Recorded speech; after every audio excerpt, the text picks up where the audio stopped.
Est-ce que tu penses réellement que si un homme ne t'appelle pas ou ne t'envoie pas de message, cela signifie forcément qu'il n'a aucun intérêt pour toi? Cette conception qui tourmente l'esprit féminin depuis des centaines d'années et qui se répète constamment n'est en réalité qu'une immense illusion.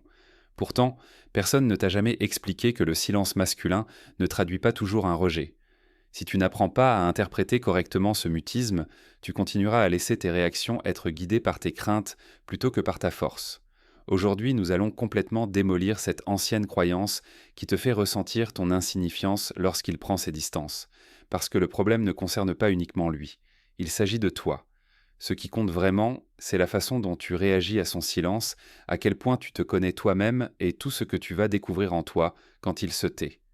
Depuis notre plus jeune âge, on nous a enseigné qu'un homme qui ne prend pas de nos nouvelles signifie qu'il ne nous accorde aucune importance. Nous avons grandi avec la conviction que l'amour véritable doit se manifester par des messages constants, des appels quotidiens et une attention ininterrompue. De cette manière, nous avons associé le silence à l'absence d'affection, l'éloignement au mépris et la distance à un échec personnel. Mais cette narration est désormais pourrie. Le plus douloureux, c'est que nous utilisons encore cette ancienne histoire pour nous juger nous-mêmes. Au fil des années, j'ai accompagné de nombreuses femmes qui sont tombées dans le piège de la même interrogation. Pourquoi ne répond-il pas? Pourquoi n'appelle-t-il pas? Pourquoi s'éloigne-t-il sans prononcer un seul mot? Et nous arrivions toujours au même constat. Le problème n'est pas notre incapacité à lire les signes, c'est le fait que nous ayons appris à les interpréter depuis un lieu rempli de peur plutôt que depuis le bon endroit. Nous avons appris à considérer chaque vide comme une punition, chaque hésitation comme un abandon. Et si ce silence n'était pas un refus, mais un miroir tendu vers toi? Et si son absence de contact te révélait quelque chose sur toi-même plutôt que sur lui? N'oublie pas qu'un silence masculin n'est pas toujours un dédain, mais c'est définitivement une information. Cependant, nous n'avons pas appris à utiliser correctement cette information.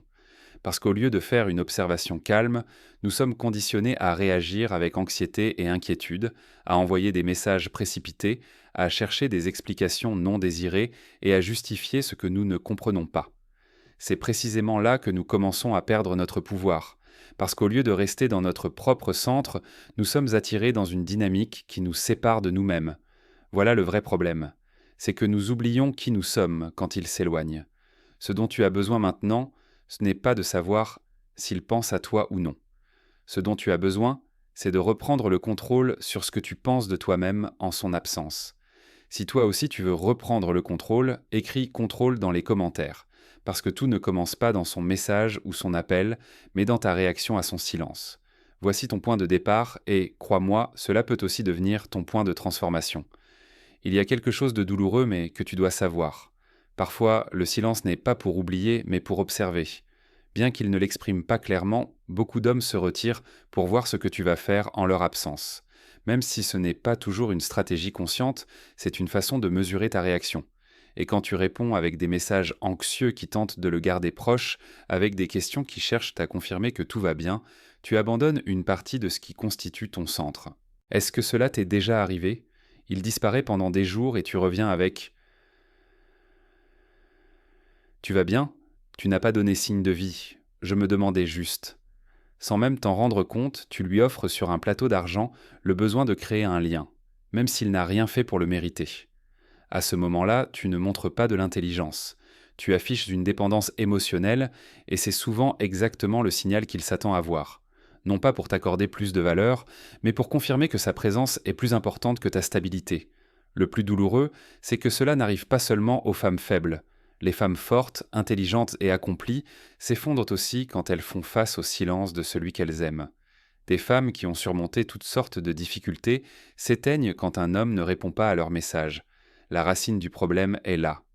Quand tu conditionnes ta valeur à l'attention de quelqu'un d'autre, cela signifie que tu construis sur un terrain emprunté qui ne t'appartient pas, et la moindre secousse te rase complètement. Tu dois comprendre que ta réaction à l'absence de quelqu'un parle plus de ta relation avec toi-même que de ta relation avec cette personne. Si le silence de quelqu'un te blesse, cela ne vient pas de ce qu'il fait, mais de ta croyance sur ce que ce silence signifie. C'est exactement là que tu dois intervenir, pas avec lui, mais avec toi-même. Quand il s'éloigne et que tu apprends à ne pas bouger émotionnellement de ta place, cela signifie que tu commences à récupérer ton véritable pouvoir. Personne ne veut l'entendre, mais parfois la vérité la plus libératrice est la plus dure. Le silence peut aussi être de l'indifférence. Tous les hommes ne luttent pas avec des conflits internes complexes.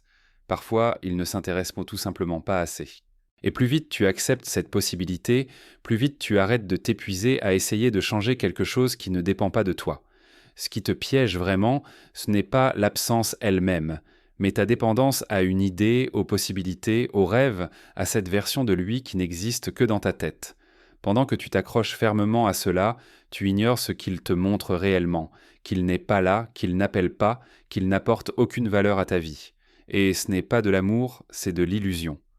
La plupart des femmes qui souffrent ne souffrent pas parce qu'elles ont perdu quelque chose de réel, mais parce qu'elles insistent pour maintenir quelque chose qui n'existe que dans leur désir.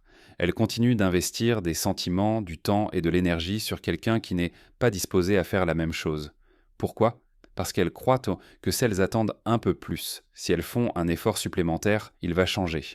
Mais l'amour véritable ne se construit pas sur un espoir aveugle, mais sur la réciprocité. Une femme forte n'est pas celle qui endure le plus, mais celle qui reconnaît le plus rapidement ce qui ne la sert pas. Elle ne reste pas bloquée sur le potentiel. Elle regarde les réalités de manière claire. Une telle femme, s'il ne fait pas le moindre effort, comprend que ce n'est pas le bon endroit et ne gaspille pas une minute à essayer de convaincre quelqu'un qui ne veut pas rester. Parce que l'amour que tu vas donner mérite un endroit où il n'aura pas besoin de supplier et où il sera valorisé. Qui es-tu quand il ne se manifeste pas ? Voilà la question qui change tout. Parce que ce que tu fais en son absence révèle l'état de ta relation avec toi-même avec une clarté impitoyable. Si son silence te vide, si sa distance t'éteint, si son indifférence remet en question ta valeur, alors un travail intérieur que tu ne peux plus reporter t'attend. Mais si tu t'épanouis dans son silence, si son absence te pousse à renouer avec toi-même, si tu ne te perds pas même quand il s'éloigne, alors tu construis quelque chose que personne ne peut te prendre, ton propre centre. Les femmes qui vivent depuis un lieu de force ne réagissent pas, elles choisissent. Elles ne s'effondrent pas, elles se redéfinissent. Elles ne menditent pas l'amour, elles incarnent l'amour lui-même. Et cette différence ne se construit pas avec des mots motivationnels, mais dans ces moments où tu ressens l'envie de lui écrire ces jours où personne ne te voit et où tu choisis de t'écrire à toi-même à la place. Elle se construit quand tu te donnes ce dont tu as besoin au lieu d'attendre qu'il te le donne. Beaucoup de personnes me demandent comment arrêter d'être obsédé quand il ne répond pas. La réponse n'est pas en lui, elle est en toi. Il ne s'agit pas de fermer tes sentiments, mais d'arrêter de les utiliser comme mesure de ta valeur. Parce que quand ta stabilité provient de toi-même, son silence n'est plus un tremblement de terre. Il devient simplement un bruit de fond, et à partir de là, tout commence à s'ordonner. Le moment le plus puissant, c'est quand tu arrêtes de demander pourquoi il ne t'appelle pas, et que tu commences peu à demander ce que tu peux construire pendant qu'il ne le fait pas. Si tu es prête à construire, écris « Je construis » dans les commentaires. Parce que son absence, même si elle fait mal, peut être un terrain fertile pour que quelque chose que tu négligeais depuis longtemps, toi-même, puisse s'épanouir. Réfléchis honnêtement. Combien de temps as-tu passé à attendre qu'il revienne et à chercher la paix ?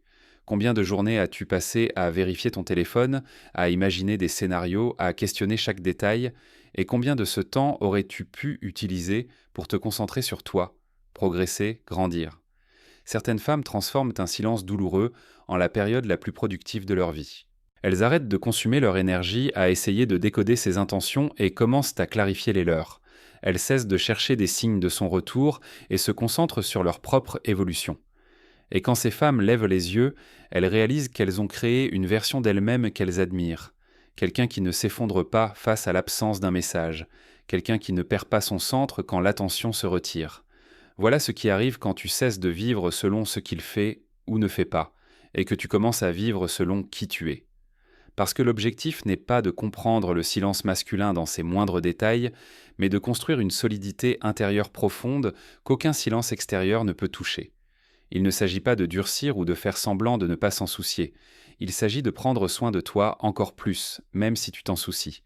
De ne pas t'abandonner même si tu as de la nostalgie pour lui.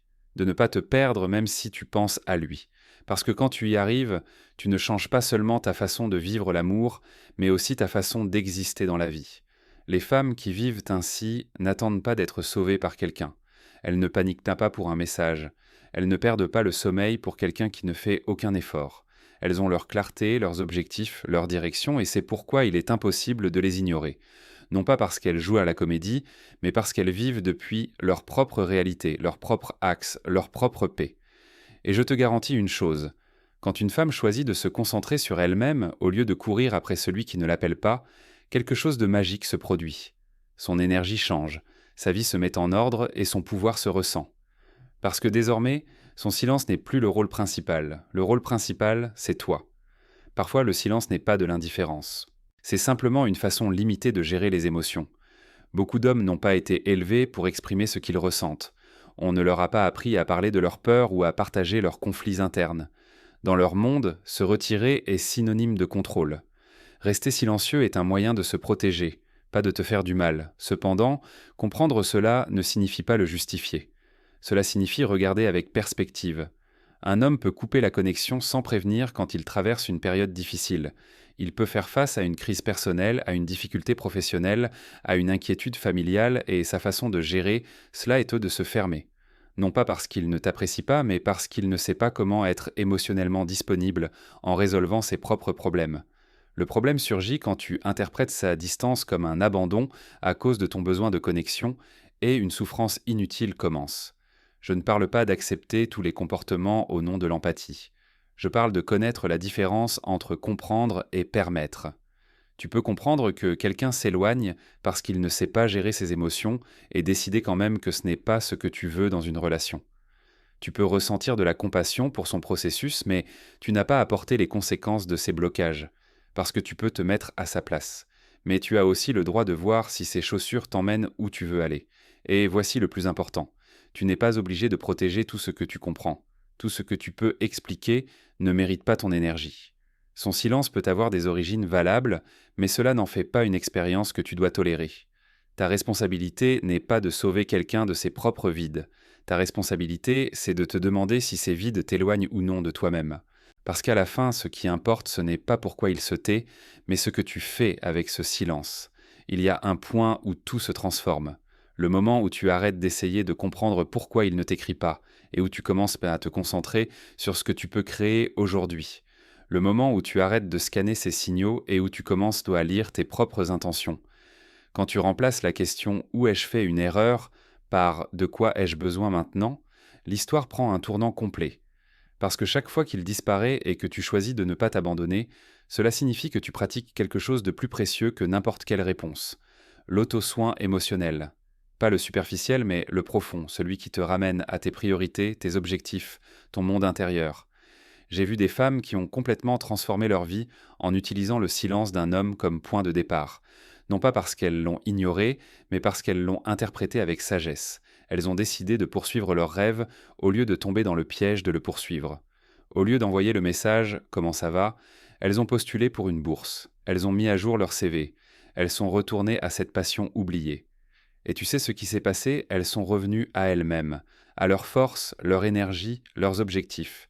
Et quand il est revenu, car oui, la plupart reviennent, il n'a plus trouvé la femme qui était restée à attendre. Il a rencontré une version qui ne se concentrait pas sur son attention. Et voilà la vraie différence. La femme qui ne attend pas, qui vit. Le silence a un pouvoir que personne ne nous a enseigné. On nous a dit que c'était une punition, une forme de mépris, une menace à notre estime de soi. Mais personne ne nous a expliqué que, bien utilisé, ce silence peut devenir l'outil le plus puissant pour se connaître. Parce que quand il n'y a plus le bruit des mots des autres, il ne reste qu'une seule voix, la tienne. Et c'est exactement là que commence l'éveil. Dans cet espace que tu remplissais auparavant en attendant qu'ils t'écrivent, maintenant tu peux t'écouter toi-même. Écouter ce que tu ressens vraiment, ce dont tu as vraiment besoin, ce que tu repors. Parfois nous sommes tellement occupés à lire les autres, à essayer d'interpréter les gestes, les timings, les absences, que nous arrêtons de nous lire nous-mêmes. Mais quand il s'éloigne et que tu choisis de rester avec toi-même plutôt qu'avec lui, cela signifie que tu commences à récupérer ton centre.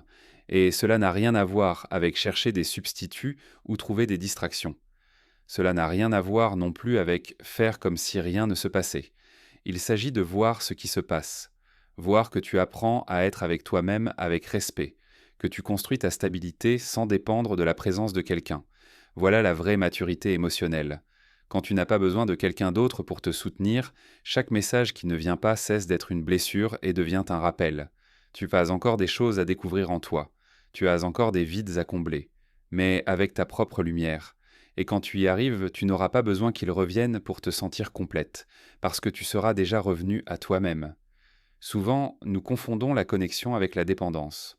Nous pensons que le manque est synonyme d'amour, que l'anxiété créée par l'absence de l'autre est le signe d'un lien émotionnel profond. Mais ce n'est pas de l'amour, c'est de la dépendance déguisée en romantisme. Et quand tu réagis au silence avec désespoir, ce que tu dis vraiment c'est sans toi, je ne sais pas comment bien aller, je ne sais pas comment être bien. Et même si c'est courant, cela ne devrait pas être normal. Le plus paradoxal, c'est que plus tu as besoin qu'il apparaisse, plus tu perds d'énergie avec toi-même. Et cette déconnexion intérieure est quelque chose de bien plus douloureux que sa distance. Parce qu'au fond, tu souffres non seulement pour lui, mais aussi parce que tu as arrêté d'être avec toi-même. L'amour véritable commence avec toi-même. Et quand tu es bien avec toi-même, tu ne transformes pas la présence de quelqu'un d'autre en besoin urgent. Tu peux le désirer, oui, mais tu ne t'effondres pas sans lui. Parce que ton bien-être ne vient pas du fait qu'il t'appelle ou non, mais de combien tu travailles pour te soutenir de l'intérieur. Tu n'as pas besoin d'être froide pour te protéger. Tu dois seulement être plus consciente, plus présente, plus honnête envers toi-même, parce que ta vraie sécurité est là. Pas dans le fait qu'il apparaisse, mais dans le fait que tu ne disparaisses pas quand il s'en va. Au final, tu ne peux pas contrôler s'il va t'appeler ou non. Mais tu peux décider qui tu seras quand le silence arrive, et cette décision change tout. Parce que ton pouvoir n'est pas dans son attention, mais dans ton focus. Tu n'es pas venu ici pour mendier l'amour. Tu es venu pour reconnaître ta valeur, et plus tu te choisis toi-même, plus tu attires des relations qui te choisissent vraiment aussi. Pas par besoin. Si ce que j'ai dit trouve un écho en toi, écris dans les commentaires, je retourne à mon centre, pas à son absence. Parce que quand une femme décide de revenir à elle-même, rien ne peut arrêter son développement. Si ces réflexions t'ont apporté quelque chose, n'oublie pas d'aimer la vidéo et de partager tes pensées dans les commentaires. Tu peux t'abonner à la chaîne pour des contenus similaires en profondeur. N'oublie pas que le silence en toi peut être plus puissant que n'importe quelle absence, et tout commence à changer à partir de là.